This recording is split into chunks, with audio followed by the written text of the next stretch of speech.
أعوذ بالله من الشيطان الرجيم. بسم الله الرحمن الرحيم.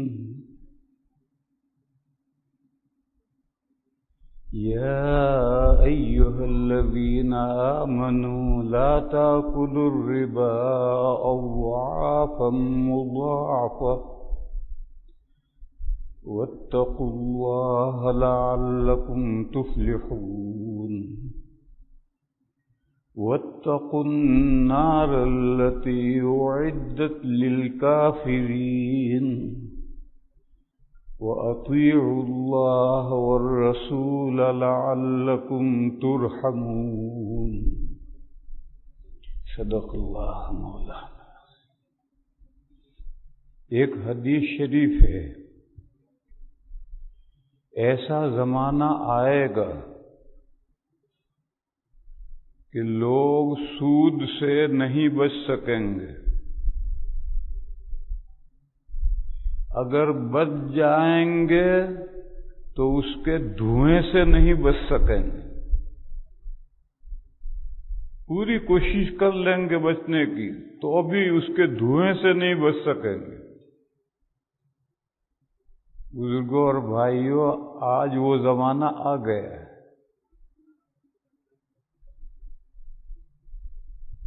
اس لیے قرآن کریم میں سود کے تعلق سے 3 آیتیں ہیں، وہ میں نے ابھی پڑھی.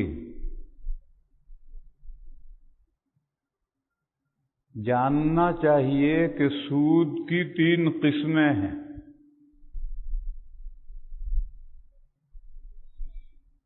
قرآن کریم نے 1 کا تذکرہ کیا ہے اور 2 کا تذکرہ حدیثوں میں ہے، اور تینوں سود حرام ہیں.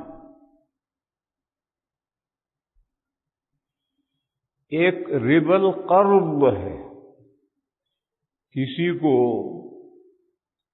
قرض دیا جائے اور اس پر زیادتی لی جائے، زائد لیا جائے، جتنا دیا ہے اس سے زائد لیا جائے، تو یہ ربا القرض ہے. قرآن کریم نے صرف اس کو بیان کیا. یہ بات آپ حضرات کے ذہن میں رہنی چاہیے کہ سارے احکام قرآن میں نہیں ہیں. جتنے احکام قرآن میں ہیں اتنے ہی احکام حدیثوں میں ہیں. اور وحی کی 2 قسمیں ہیں، ایک مطلوع اور ایک غیر مطلوع. مطلوع کے معنی ہے نماز میں پڑھی جانے والی وحی، اور غیر مطلوع کے معنی ہے وہ وحی جو نماز میں نہیں پڑھی جاتی. اگر آپ اس کو نماز میں پڑھیں گے نماز نہیں ہوگی. اور پہلی وحی مطلوع ہے جس کو نماز میں پڑھا جاتا ہے. یہ وحی جس کو نماز میں پڑھا جاتا ہے اس کو ہم قرآن کریم کہتے ہیں. اور وہ وحی جو نماز میں نہیں پڑھی جاتی، نماز میں پڑھنے سے نماز نہیں ہوگی، اس وحی کا نام ہے احادیث شریفہ. تو آدھے احکام قرآن کریم میں آئے ہیں اور آدھے احکام احادیث شریفہ میں آئے ہیں. بس جو لوگ صرف قرآن کو حجت مانتے ہیں وہ پرلے درجے کے گمراہ ہیں. وہ آدھے دین کو مانتے، آدھے دین کو نہیں مانتے. ہیں مسلمان کہلانے والے فرقوں میں اہل قرآن ایک فرقہ ہے جو صرف قرآن کو حجت مانتا ہے، حدیثوں کو حجت نہیں مانتا. یہ لوگ پرلے درجے کے یعنی آخری درجے کے گمراہ ہیں. آدھے اللہ کے بھیجے ہوئے احکام میں سے آدھے احکام کو مانتا ہے، آدھوں کو نہیں مانتا ہے. تو کیا ماننا ہوا؟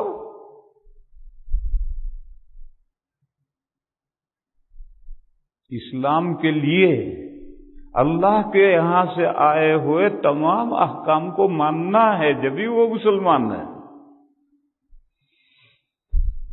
پھر یہ دو قسمیں کیوں ہیں؟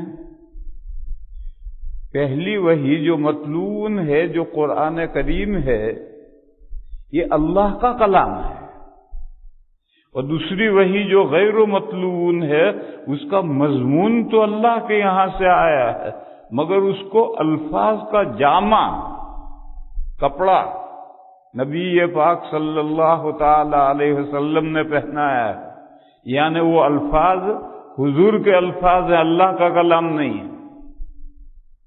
اور نماز ہم کس کے لیے پڑھتے ہیں؟ اللہ کے لیے، پر ضروری ہے کہ اللہ کا کلام ہی پڑھا جائے۔ حدیث سے بھی مضمون تو اللہ کے یہاں سے آیا ہے، لیکن کلام تو حضور کا ہے، تو اس لیے نماز میں اس وحی کو پڑھنا ضروری ہے۔ اللہ کے لیے نماز پڑھتے ہیں تو اللہ ہی کا کلام اس میں پڑھا جائے۔ بہرحال جیسے قرآن کریم حجت ہے، احادیث شریفہ بھی حجت ہے۔ ایک حدیث میں نبی پاک صلی اللہ تعالی علیہ وسلم نے فرمایا کہ بہت جلدی ایسا زمانہ آئے گا کہ ایک آدمی چھپر کھٹ پر، پہلے چارپائی ہوتی تھی، چارپائی پر 4 لکڑیاں کھڑی کر کے چھت باندھتے تھے، مسہری، اس کو اردو میں کہتے ہیں چھپر کھٹ، اس پر لمبا دراز پڑا ہوگا، اس کو میرے احکام میں سے کوئی حکم پہنچے گا، یعنی نبی پاک صلی اللہ تعالی علیہ وسلم نے حدیثوں میں جو احکام دیے ہیں ان میں سے کوئی حکم پہنچے گا تو وہ کہے گا رہنے دو، ہمارے لیے قرآن کافی ہے۔ حضور نے فرمایا سنو، اوتیت القرآن ومثلہ معہ، مجھے قرآن کریم دیا گیا ہے اور اس کے مانند اس کے ساتھ دیا گیا ہے۔ اسی کو میں نے کہا کہ آدھے احکام قرآن کریم میں ہیں، آدھے احکام حدیثوں میں۔ جیسے ربا کی سود کی 3 قسمیں ہیں، قرآن میں صرف ربا القرض کا ذکر ہے، دوسری قسم ہے ربا الفضل، اس کا ذکر حدیثوں میں ہے، تیسری قسم ہے ربا النسیئہ، اس کا ذکر بھی حدیثوں میں ہے، اور ربا القرض کا ذکر قرآن کریم میں ہے۔ ان 3 قسموں کو سمجھو۔ پہلی قسم یہ ہے کہ ہم نے کسی کو قرض دیا، $100 قرض دیے اور مہینہ ختم ہونے پر $110 لیے، 10 روپے زائد لیے، یہ ربا القرض ہے۔ یہ ربا القرض بڑھتا بڑھتا کہیں سے کہیں پہنچ جاتا ہے۔ پہلے مہینے میں اگر واپس کرے گا تو 110 لیں گے، نہیں کر سکا تو دوسرے مہینے میں 110 پر سود لگے گا، 12 روپے اور لگیں گے، 122 ہو گئے۔ پھر دوسرے مہینے بھی واپس نہیں کر سکا تو تیسرے مہینے میں 122 پر سود لگے گا، اب 15 روپے اور بڑھیں گے اس کے اوپر۔ اسی طرح سے ہر مہینے پر بڑھتا جائے گا اور وہ سود اصل میں شامل ہو کر اس سب پر سود لگے گا۔ یوں اگر 2 سال تک اس نے قرضہ نہ لوٹایا تو 100 سے زیادہ تو سود ہو جائے، 250 روپے سود ہو جائے، اصل قرضہ اور 150 روپے سود ہو جائے گا۔ تو اللہ نے فرمایا کہ اے وہ لوگوں جو ایمان لائے ہو، سود مت کھاؤ، سود مت لو، اضعافا مضاعفتا، جس کو کئی گنا بڑھا کر تم وصول کرتے ہو، ایسا یہ سود مت کھاؤ۔ یہاں سمجھنے کی بات یہ ہے کہ اگر ہم کئی گنا نہ بڑھائیں، صرف 1 مہینے کے بعد 110 واپس لے لیں تو کئی گنا نہیں بڑھایا، تو سمجھنا چاہیے کہ یہ جو جملہ ہے اضعاف مضاعفتاً، کئی گنا بڑھا کر وہ مت لو سود، یہ دلیل ہے۔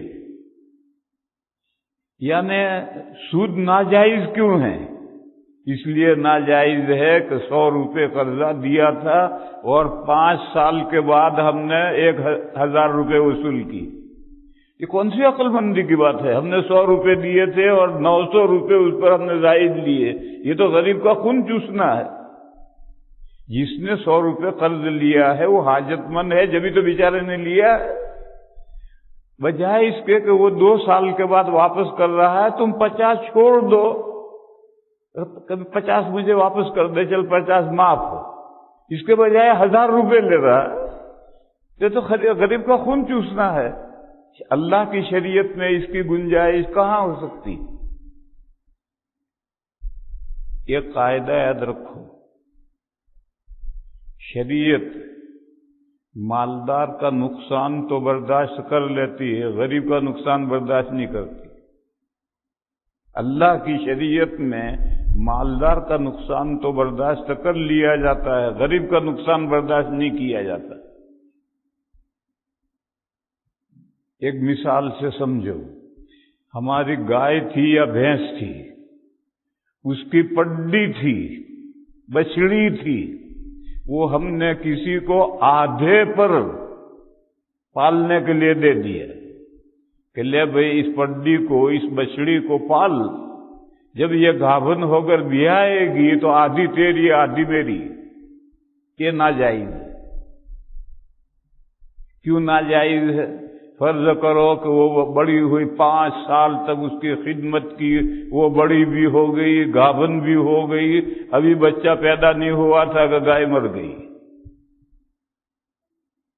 تو آدھی تو مالک کی گئی اور آدھی تو بیچارے اس مزدور کی گئی جس نے 5 سال اس کی خدمت کی۔ مالک کی آدھی گئی، نو پرابلم، اس کے پاس تو بہت ہیں، جبھی تو پالنے کے لیے دیے۔ لیکن وہ غریب جس نے 5 سال اس گائے کی خدمت کی ہے، اس کی آدھی گئی، اس کو کچھ نہیں ملا۔ یہ نقصان شریعت برداشت نہیں کرتی۔ اس مثال سے یہ قاعدہ سمجھو کہ شریعت مالدار کا اگر کوئی تھوڑا بہت نقصان ہوتا ہے تو اسے برداشت کرتی ہے، لیکن مزدور کی مزدوری نہیں جانی چاہیے، مزدور کا نقصان شریعت برداشت نہیں کرتی۔ بس اگر 100 روپے دیے تھے اور 2 سال کے بعد وہ 50 روپے لے لے اور 50 چھوڑ دے تو سبحان اللہ، اس کو ثواب ملے گا۔ لیکن 100 روپے دیے تھے اور 2 سال کے بعد میں 1000 وصول کر رہا ہے، یہ تو غریب کا خون چوس رہا ہے۔ شریعت اس کو برداشت نہیں کرتی۔ اس لیے فرمایا کہ وہ لوگوں جو ایمان لائے ہو، سود مت کھاؤ کئی گنا بڑھا کر۔ دوسری قسم ہے سود کی، ربوی چیزیں، ہم جنس بیچی جائیں اور کمی بیشی کے ساتھ بیچی جائیں، جیسے گیہوں، جو، چاول، چنا، یہ سب ربوی چیزیں ہیں۔ 1 من چنا دیا اور 1.25 من لیا، یہ جو 10 کلو زائد چنا لیا ہے یہ ربا الفضل ہے، زیادتی کا سود ہے۔ یہ کئی گنا نہیں بڑھے گا، یہ تو من کا 1.25 من ہی رہے گا۔ جو کئی گنا بڑھتا ہے وہ قرض جو دیا جاتا ہے، ربا القرض کئی گنا بڑھتا ہے، ربا الفضل کئی گنا نہیں بڑھتا۔ شریعت نے اس کو بھی حرام کیا۔ اور سودی چیزیں کیا ہیں؟ نبی پاک صلی اللہ تعالی علیہ وسلم نے ایک حدیث میں فار ایگزامپل 4 کھانے کی چیزیں اور 2 کرنسی بیان کی 6 چیزیں بتائی۔ یہ فار ایگزامپل ہے۔ کھانے کی چیزیں حضور کے زمانے میں جو عام طور پر کھائی جاتی تھی وہ چھوہارے، سوکھی کھجوریں، گیہوں، جو اور نمک، اور کرنسی اس زمانے میں تھی سونا اور چاندی۔ ان 6 چیزوں کو ذکر کر کے حضور نے فرمایا کہ ان کی ہم جنس بے ہو، گیہوں گیہوں کے بدل، جو کے بدل، چوہارے چوہارے کے بدل، تو برابر سرابر ہونا ضروری ہے۔ اگر کمی بیشی ہوگی تو یہ سود ہے۔ اس سود کا نام ہے ربا الفضل، زیادتی کا سود، اور اس کا ذکر حدیث میں آیا ہے، قرآن میں نہیں۔ یہ جو زیادتی کا سود ہے، اس کے لیے حدیث میں جو 6 چیزیں بیان کی گئی ہیں وہ بطور مثال ہیں۔ فقہائے کرام نے ان میں سے ایک ضابطہ بنایا کہ جتنی چیزیں دنیا میں پیمانے میں ناپ کر بیچی جاتی ہیں اور جتنی چیزیں ترازو میں تول کر بیچی جاتی ہیں، سب سودی ہیں۔ چاول، چنا، دالیں، سب تول کر بیچتے ہیں۔ پہلے یہ ناپ کر بکتے تھے، اب تول کر بکتے ہیں۔ تو جتنی چیزیں تول کر بیچی جاتی ہیں یا ناپ کر بیچی جاتی ہیں، سب سودی ہیں۔ ان کو اگر ہم جنس بیچا جائے تو برابر سرابر بیچنا ضروری ہے۔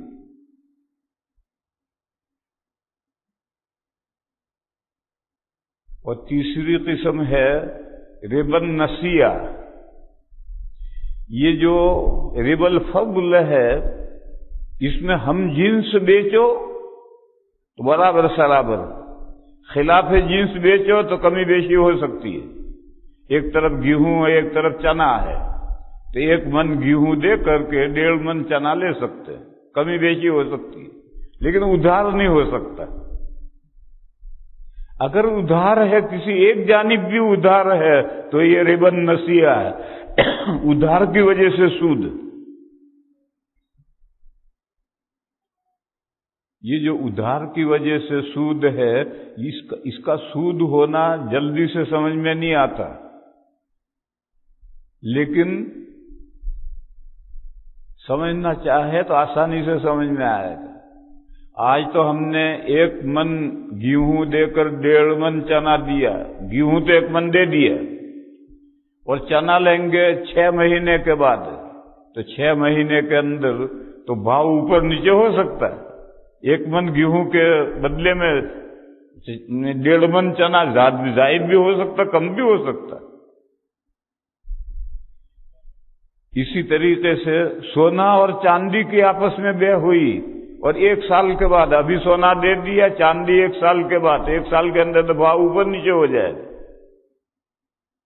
اور آج کل تو دنیا میں کرنسی آ گئی ہے بینک نوٹ، اس میں تو اتنا انفلیشن ہوتا ہے کہ ہفتے کے اندر بھاؤ اپ ڈاؤن ہو جاتے ہیں۔ اس لیے ایسی تمام چیزوں میں کیش، گیہوں 2 من بھر اور 1.5 من چنا ابھی اسی مجلس میں لے لو، ادھار نہیں۔ اگر ادھار کرو گے تو بھی سود ہے۔ تو یہ 3 قسمیں ہیں ربا کی، تینوں قسمیں شریعت میں ناجائز ہیں۔ سود کی تینوں قسمیں، قرض دے کر زیادتی لینا، ربوی چیزیں ہم جنس کم و بیش بیچنا یا ادھار بیچنا، اور خلاف جنس کمی بیشی تو ہو سکتی مگر ادھار سود ہے۔ یہ جو شریعت نے سود حرام کیا ہے، یہاں کسی کے ذہن میں ایک سوال پیدا ہو سکتا ہے کہ اگر ہمارے پاس میں عمدہ گیہوں ہیں اور سامنے ہلکے گیہوں ہیں، گیہوں کی بہت سی ویرائٹی ہوتی ہے، ہمارے پاس عمدہ گیہوں ہے، سامنے ہلکا گیہوں ہے، تو برابر سرابر کون بیچے گا؟ پھر تو کمی بیشی کرنی پڑے گی۔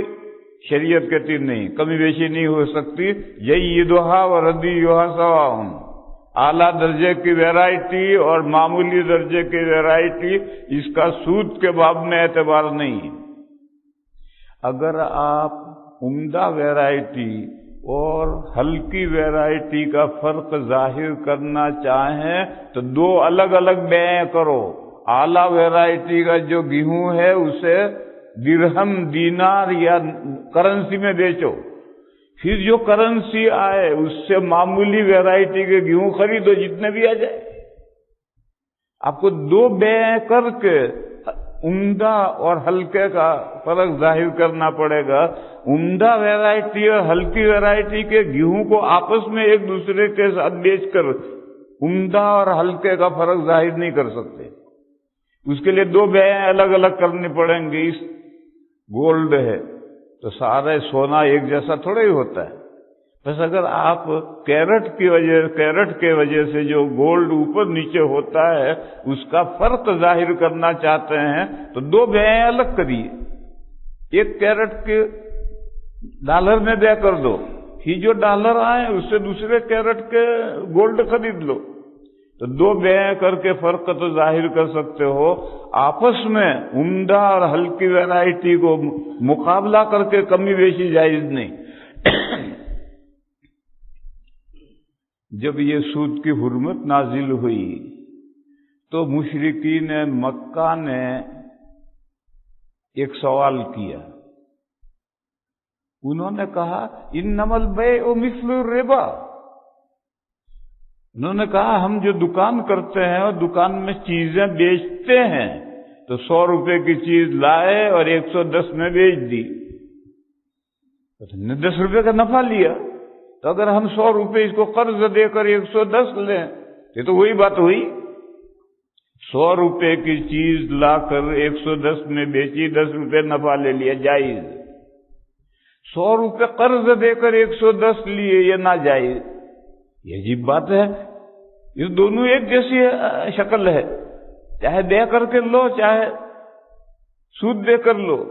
تو انہوں نے کہا انما البیع مثل الربا. بے سود کے معنی نہیں، اور بے جائز ہے. اسلام بھی کہتا بے جائز ہے، کیونکہ بے کو جائز نہیں رکھو گے تو دنیا کا کاروبار کیسے چلے گا؟ دنیا میں جینے کے لیے تو بے کو تو جائز رکھنا ہی پڑے گا. تو انہوں نے کہا کہ جسے بے کے اندر نفع لیا جاتا ہے، بس اگر ہم قرض دے کر کے اس کے اوپر نفع لیتے ہیں تو کیا حرج ہے؟ قرآن کریم نے اس کو جواب دیا کہ بے ربا کے معنی نہیں ہے. اللہ نے بے کو حلال کیا ہے اور سود کو حرام کیا.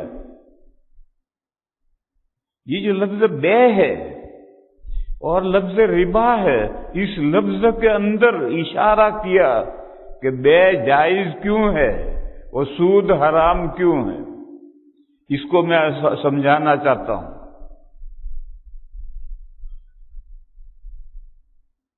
شریعت یہ کہتی ہے کہ زر سے زر پیدا کرنا درست نہیں ہے. زر کے معنی ہے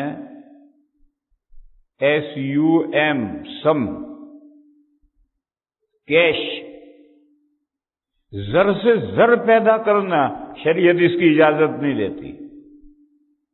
شریعت یہ کہتی ہے کہ اگر تمہیں زر سے زر پیدا کرنا ہے تو بیچ میں عمل کا واسطہ لاؤ، اور عمل کا واسطہ لا کر کے زر سے زر پیدا کرو، اس کے بغیر نہیں.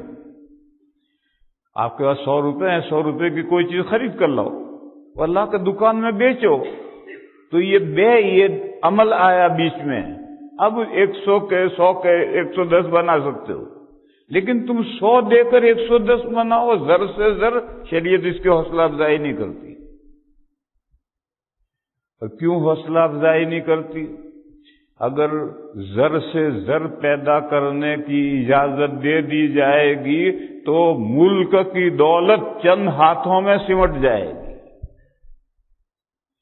شریعت اس کو نہیں چاہتی کہ چند ہاتھوں میں دولت سمٹ جائے. کئی لا یکون دولۃ بین الاغنیاء منکم. کیپٹلزم، کمیونزم کا جو مقابل ہے کیپٹلزم، اس میں دولت، ملک کی پوری دولت چند ہاتھوں میں سمٹ جاتی ہے. اور پرانے زمانے میں ایشیا میں مہاجن ہوتے تھے، بنیے ہوتے تھے، تو گاؤں کے گاؤں فقیر ہوتے تھے، سب چیزوں کے مالک مہاجن، بنیا. تو چند ہاتھوں میں دولت سمٹ جاتی ہے، یہ نقصان ہے. 100 میں سے ایک آدمی کے پاس میں ڈھیروں مال ہے اور 99 آدمیوں کے پاس کھانے کے لیے روٹی بھی نہیں ہے. دولت کا اقتناز ہو جائے گا. دولت چند ہاتھوں میں سمٹ جائے گی، شریعت یہ نہیں چاہتی۔ شریعت دولت کو پھیلانا چاہتی ہے، دولت پھیلے۔ سب برابر تو ہو نہیں سکتے، جیسے کمیونزم کہتا ہے سب برابر ہو نہیں سکتے۔ اور کمیونزم بھی پازیٹو برابری نہیں کر سکتی، نیگیٹو برابری کرتی ہے کہ سب کو ہزار دے دیے، نہ کسی کے پاس $1 کم نہ $1 زیادہ۔ کمیونزم یہ نہیں کر سکتی۔ کمیونزم کیا کرتی ہے؟ سب کی جیبوں میں ہے، یہاں رکھ دو۔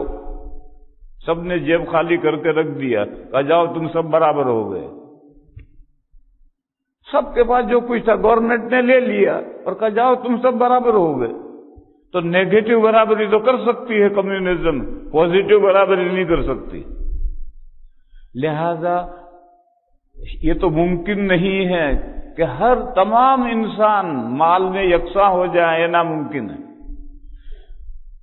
مگر شریعت یہ بھی نہیں چاہتی کہ سارے ملک کی دولت چند ہاتھوں میں سمٹ آئے، یہ بھی نہیں چاہتی شریعت۔ پھر شریعت یہ کہتی ہے کہ اگر تم زر سے زر پیدا کرنا چاہتے ہو تو بیچ میں عمل کا واسطہ لاؤ۔ تمہارے پاس میں $1 کروڑ ہے، وہ تم قرض پر دے دو، اور قرض پر دے کر کے اس سے $1,00,000 سال بھر میں پیدا کر دو۔ نہیں، شریعت کہتی تمہارے پاس $1 کروڑ ہے، ایک کارخانہ لگاؤ، کوئی فیکٹری لگاؤ، کوئی بہت بڑا مال بناؤ اور پروڈکشن کرو، اور پھر اس سے تم 1 کروڑ پر $1,00,000 سال بھر میں کما لو۔ بیچ میں عمل آیا، فیکٹری لگاؤ، کارخانہ لگاؤ، مال کھڑا کرو، تو اس میں 500 آدمی فیکٹری میں کام کریں گے، ان سب کو تنخواہ دینی پڑے گی، بونس دینا پڑے گا، تو 1,00,000 کمائے گا تو 50,000 اس کے پاس رہیں گے، 50,000 تنخواہوں میں جائیں گے، تو ملک میں دولت پھیلے گی۔ بیچ میں زر سے زر پیدا کرنے کے لیے بیچ میں عمل کا واسطہ لائیں گے تو دولت پھیلے گی، سمٹنے کے بجائے دولت پھیلے گی۔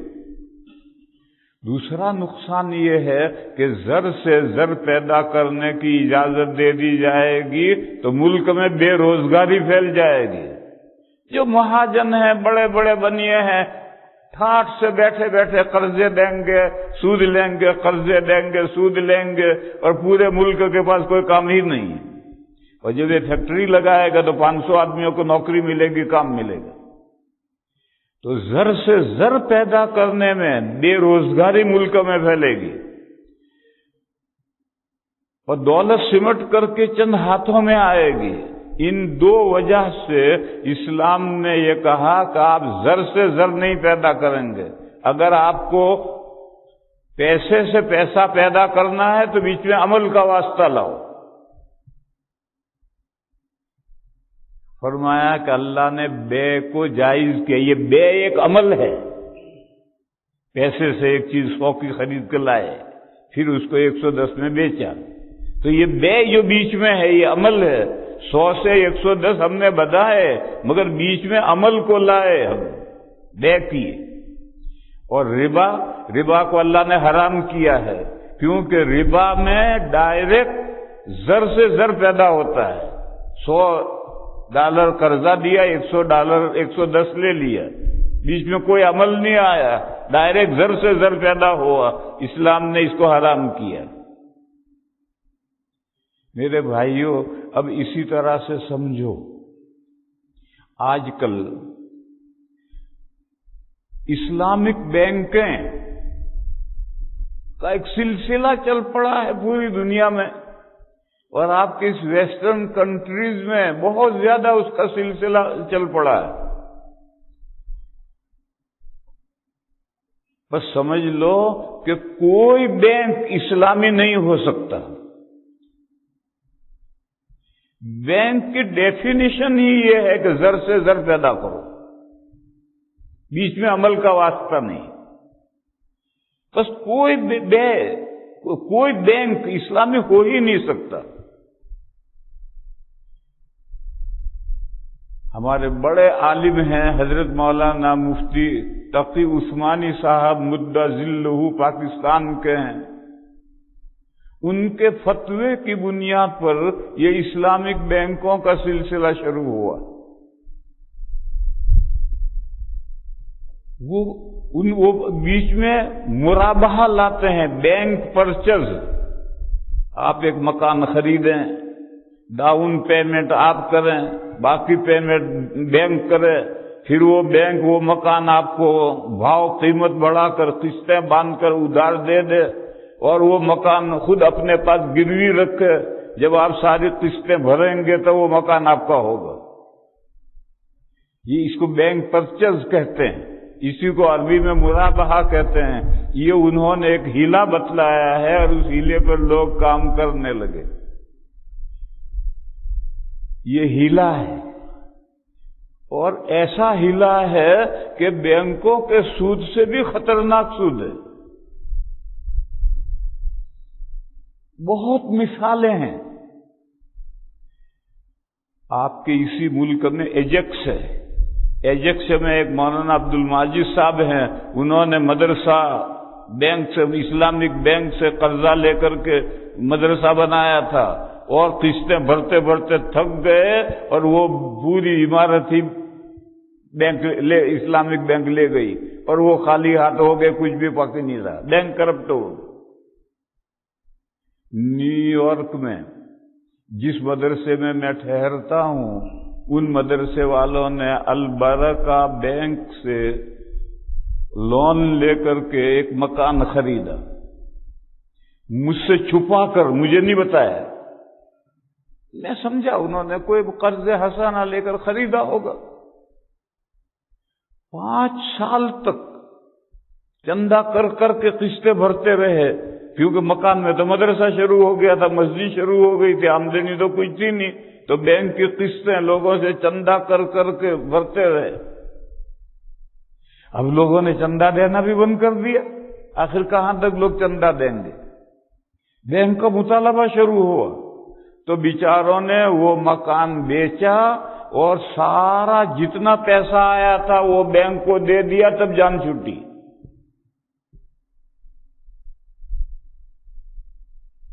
تو یہ ایک ایسا خطرناک کام ہے کہ جو لوگ اس طرح کے معاملات کرتے ہیں وہ بیچارے زندگی بھر پریشان ہو جاتے ہیں، تباہ ہو جاتے ہیں۔ حضرت مولانا دامت برکاتہم یہ کہتے ہیں کہ یہ جو بینک پرچز ہے، مرابحہ ہے، یہ تو ہمارے راستے کی ایک منزل ہے، ہمیں پہنچنا ہے مضاربہ تک،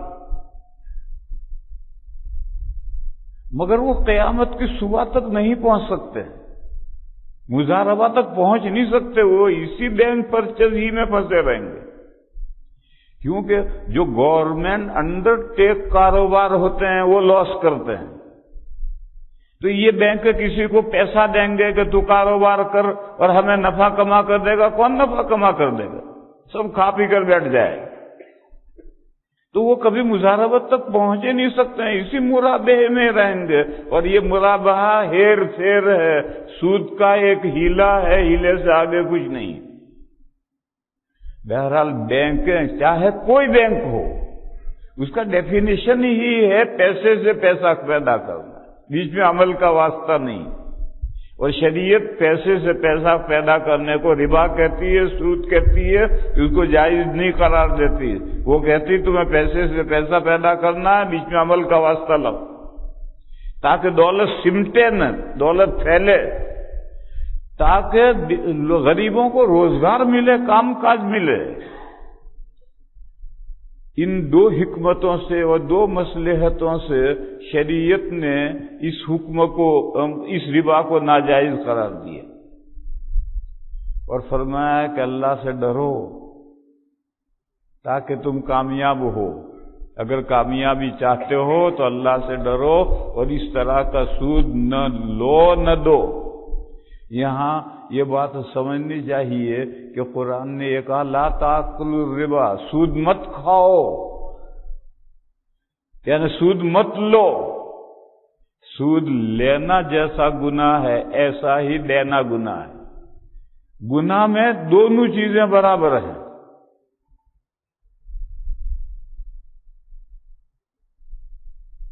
سود کا ایک درہم $1 ماں کے ساتھ 70 ٹائم بدکاری کرنے کے برابر گناہ ہے. اس میں لینے کا بھی اتنا ہی گناہ ہے، دینے کا بھی اتنا ہی گناہ ہے.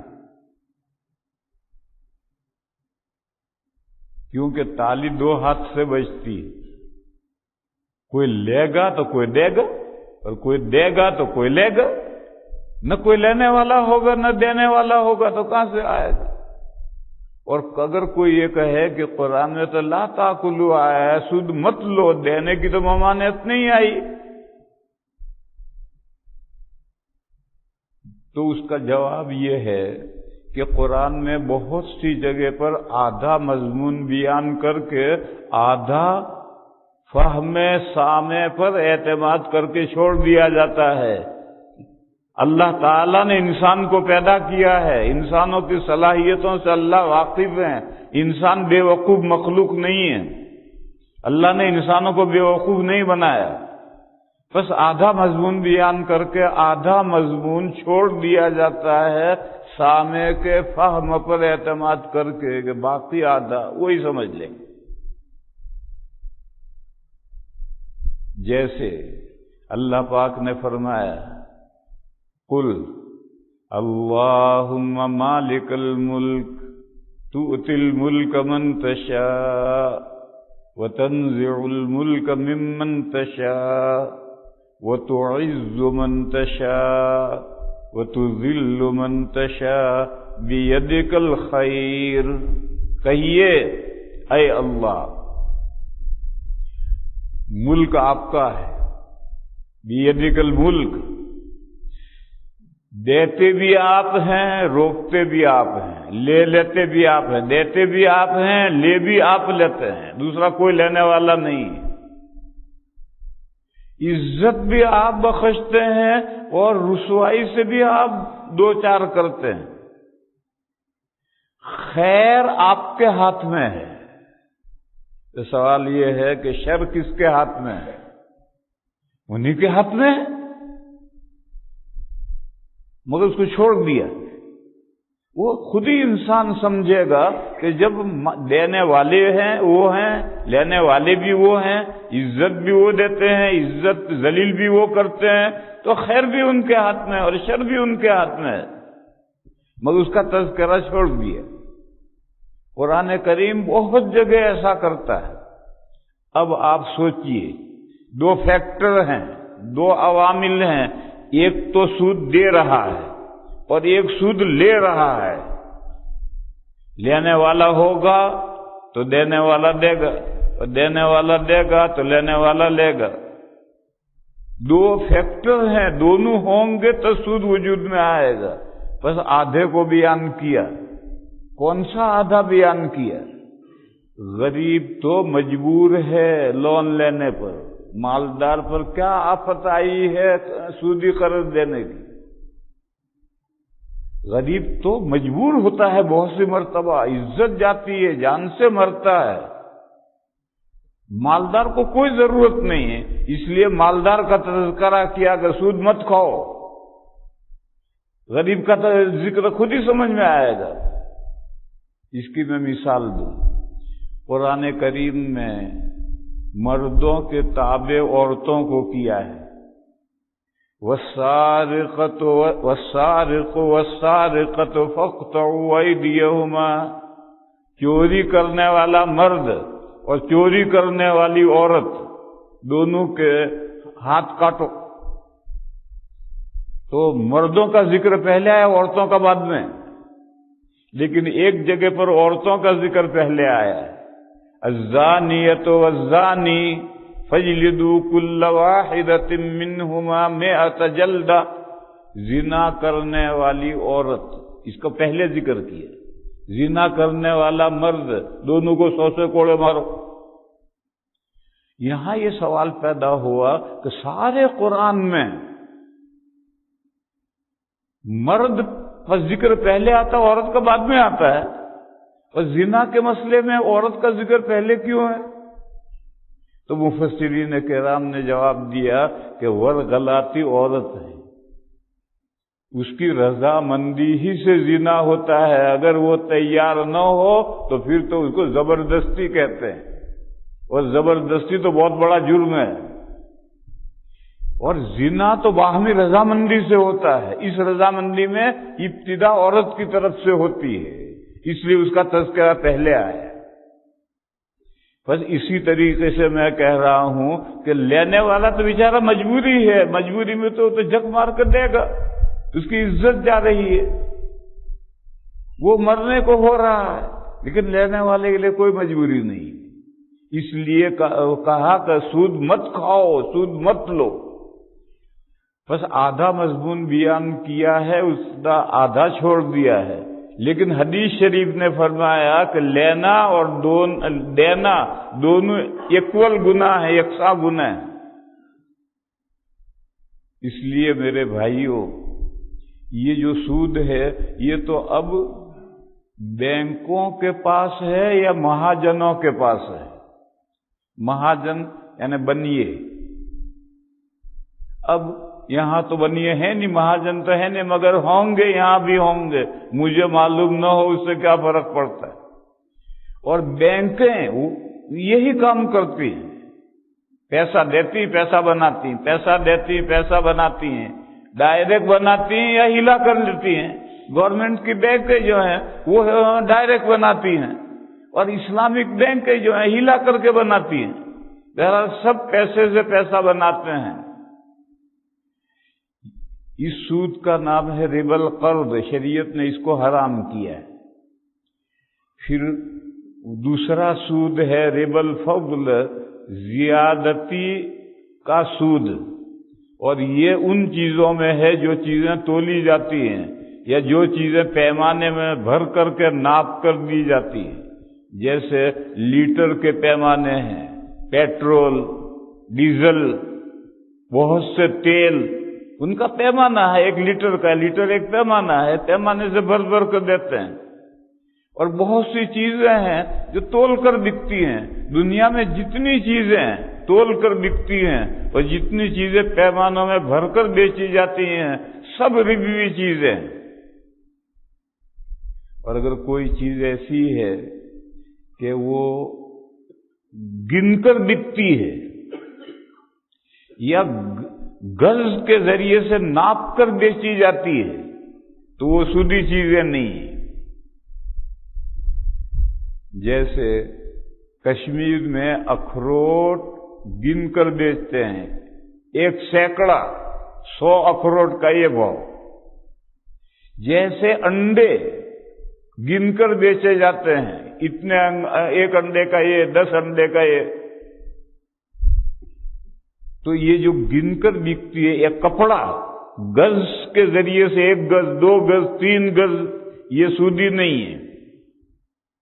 بس اگر 100 اخروٹ دے کر کے 125 اخروٹ لے تو جائز ہے، ادھار نہیں، کمی بیشی جائز ہے۔ 10 میٹر کپڑا دے کر 12 میٹر کپڑا لیے، ویسا ہی کپڑا، یہ جائز ہے۔ لیکن جتنی چیزیں تولی جاتی ہیں یا ناپی جاتی ہیں وہ سب سودی چیزیں۔ اور اگر کوئی چیز ایسی ہے کہ بعض جگہ تولی جاتی ہے، بعض جگہ گنی جاتی ہے، تو جہاں تولی جاتی ہے وہاں وہ ربوی ہے، اور جہاں گن کر بیچتے ہیں وہاں وہ ربوی نہیں ہے۔ جیسے کیلے آپ کے یہاں تولے جاتے ہیں اور ہمارے یہاں انڈیا میں گنے جاتے ہیں، 1 درجن کا یہ بھاؤ ہے، 1 کیلے کا یہ بھاؤ ہے۔ 1 کیلا تو نہیں، درجن کا بھاؤ ہوتا ہے، آدھا درجن لو، پورا درجن لو، اور آپ کے یہاں تولے جاتے ہیں۔ بس جہاں تولے جاتے ہیں وہاں کیلا بھی ربوی ہے، اور جہاں گن کر دیے جاتے ہیں وہاں کیلا ربوی نہیں ہے۔ بہرحال یہ تمام چیزیں جو تولنے کی اور ناپنے کی ہیں، ان کو اگر ہم جنس بیچو، گیہوں کے بدل تو برابر سرابر ضروری ہے، اور جس مجلس میں بے ہوئی ہے اسی میں یہ عوض دو اور یہ عوض لو، ادھار نہیں۔ ادھار بھی سود ہے اور کمی بیشی بھی سود ہے۔ اور اگر جنس بدل جائے، ایک طرف گیہوں ہو ایک طرف چنے ہوں، تو اب کمی بیشی جائز ہے، لیکن ادھار اب بھی جائز نہیں۔ جس مجلس سے گیہوں دیے اسی میں چنے لو، کمی بیشی کر سکتے، ادھار نہیں۔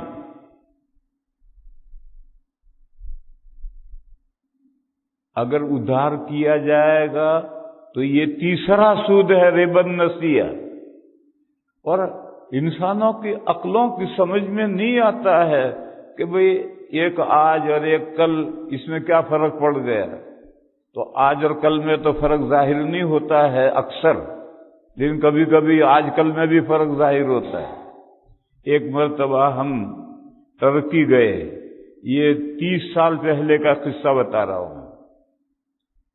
تو میں یو کے سے، برطانیہ سے ہم 4 آدمی گئے تھے۔ تو ان لوگوں کے پاس میں پاؤنڈ تھے اور ترکی میں لیرا چلتا ہے۔ تو ہم جا رہے تھے، ایک بینک آئی، تو میں نے ایک سے کہا کہ یہاں بینک میں بھاؤ پوچھ لے اور دیکھ، کیش نہ کروائیے، ہم آگے دوسری بینک سے بھی پوچھیں گے، تو بھاؤ پوچھ کرا۔ اس نے جا کر بھاؤ پوچھا تو اس نے کہا 1 پاؤنڈ کے 4000 کچھ لیرے بتائے کہ یہ بھاؤ ہے۔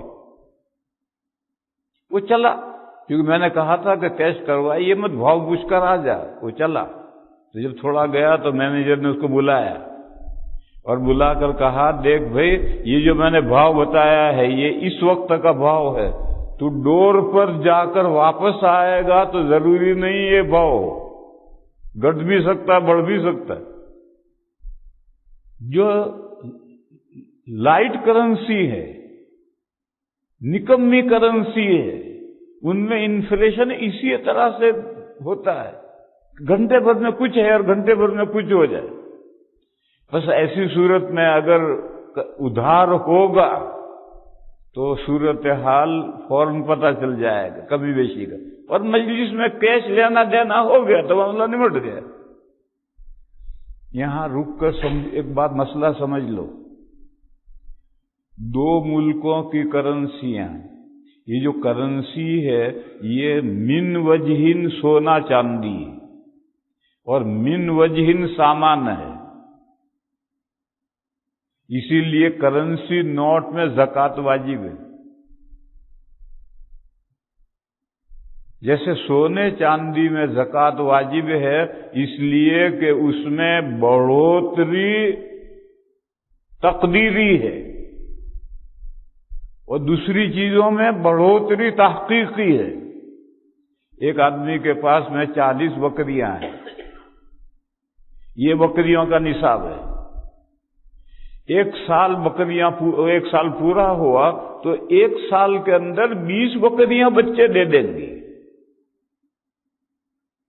اب سال پورا ہوا تو 1 بکری لو، تو اس کا ریوڑ جو ہے، جو 40 کا ریوڑ تھا، وہ تو سال پورا ہوتے ہوتے 60 بکریوں کا ریوڑ ہو گیا۔ اس میں سے اگر شریعت 1 بکری مانگے تو کیا نقصان ہے؟ تو تمام چیزوں کے اندر جو بڑھوتری ہے وہ تحقیقی ہے۔ کھیت ہے، کھیت میں گیہوں پیدا ہوا، اب شریعت کہتی ہے 10واں یا 20واں لاؤ، تو پیدا ہوا، بڑھوتری تحقیقی ہے۔ جب تحقیقی بڑھوتری ہے تو اس میں زکوٰۃ دینے میں کوئی پریشانی نہیں، لیکن سونے چاندی میں زکوٰۃ بڑھوتری تحقیقی نہیں ہے، تقدیری ہے، یعنی مان لی گئی ہے، کیونکہ سونا چاندی اللہ نے پیدا ہی کیے ہیں استعمال کے لیے، یعنی کاروبار میں لگاؤ، سونا چاندی گھر میں مت رکھو، سونا چاندی زیور بنا کر کے عورتوں کو مت لدواؤ، ڈالر تمہارے پاس ہیں تو کام میں لگاؤ، اس کو بڑھاؤ، اور کوئی نہ بڑھائے تو اس کا قصور ہے۔ لیکن سونے کو شریعت خود بخود بڑھنے والا مال مانتی ہے،